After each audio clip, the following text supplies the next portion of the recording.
ప్రాంతాల్లో ఉన్నటువంటి ప్రజలు ఇబ్బంది పడతా ఉన్నారు.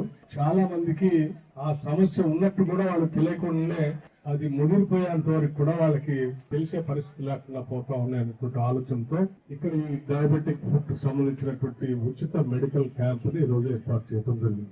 దీనికి సంబంధించి ఆనాటి ప్రముఖ నటుడు, కథానాయకుడు, మనందరికీ తెలిసినటువంటి స్వర్గీయ శ్రీ కృష్ణరాజు గారి జన్మదిన సందర్భంగా వారి కుటుంబ సభ్యులు అనేక సంవత్సరాల నుంచి ఉమ్మడి రాష్ట్రంలో వారి బర్త్డే సందర్భంగా పెద్ద ఎత్తున ఇటువంటి క్యాంపు ఏర్పాటు చేస్తా ఉన్నారు. వారి శ్రీమతి గారు, వారి కూతురు ఈ కార్యక్రమాన్ని గౌరవ కృష్ణరాజు గారి పేరు మీద వారి జ్ఞాపకార్థం పేద ప్రజలకి సేవ చేసేటువంటి ఈ కార్యక్రమాన్ని ప్రసిద్ధిగా తీసుకొని పెద్ద ఎత్తున అనేక జిల్లాల్లో గతంలో కూడా ఏర్పాటు చేశారు. ఈ ప్రజలందరి తరఫున నా కృతజ్ఞత కూడా తెలియజేస్తా ఉన్నా.